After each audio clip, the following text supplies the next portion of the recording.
ഇതൊരു കിഡിലൻ മുട്ട റോസ്റ്റ് ആട്ടോ. ആദ്യം തന്നെ 4 മുട്ട എടുത്ത് ഞാൻ പുഴുങ്ങാൻ കുക്കറിൽ വെച്ച് ആവിയൊക്കെ നോക്കി അതിൻ്റെ വിസിലിട്ടു. അപ്പോൾ ഒരു വിസിൽ മതി. ഒരു വിസിൽ വന്നപ്പോൾ കുക്കർ ഓഫാക്കി മാറ്റി വെച്ചു. പിന്നെ അടുപ്പത്ത് ചീഞ്ചട്ടി വെച്ചു. ചീഞ്ചട്ടിയിൽ കുറച്ച് വെളിച്ചെണ്ണ ഒഴിച്ചു ശേഷം അതിൽ കുറച്ച് കടുകിട്ട് പൊട്ടിച്ച ശേഷം കുറച്ച് കരിവേപ്പില ഇട്ട് അതൊന്ന് റെഡി ആയപ്പോൾ ആദ്യം കുറച്ച് ഇഞ്ചിയും വെളുത്തുള്ളിയും ചതച്ചത് ഇട്ട് വാട്ടി.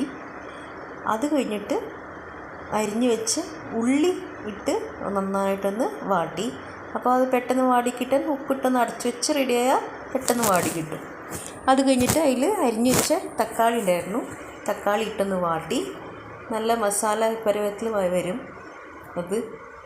അത് കഴിഞ്ഞ് ഇനി അതിൽ മസാലകൾ ഇട്ടു. മുളക് പൊടി, മഞ്ഞൾപ്പൊടി, മല്ലിപ്പൊടി, പിന്നെ കുറച്ച് ചിക്കൻ മസാല ഇതിട്ട് നന്നായിട്ടൊന്ന് വഴറ്റി ഇത്തിരി ഗ്രേവി പരുവത്തിലാവാൻ വേണ്ടിയിട്ട് കുറച്ച് വെള്ളം ഒഴിച്ചു കൊടുത്തു. എന്നിട്ട് നന്നായിട്ട് ഇളക്കി യോജിപ്പിച്ച് മസാലയൊക്കെ ഒന്ന് വേവാൻ വേണ്ടിയിട്ട് ഒന്ന് അടച്ച് വെച്ചു. ഉപ്പ് നോക്കിയിട്ടായിരുന്നില്ല, ഉപ്പൊക്കെ ഉണ്ട്. മസാല വേവാൻ വേണ്ടിയിട്ടൊന്ന് അടച്ച് വെച്ചു. അപ്പോൾ ഇനി നിങ്ങൾക്ക് കാണാം അടച്ച് വെച്ച് തുറക്കുമ്പോഴുള്ള പരുവം എങ്ങനെയാണെന്ന്.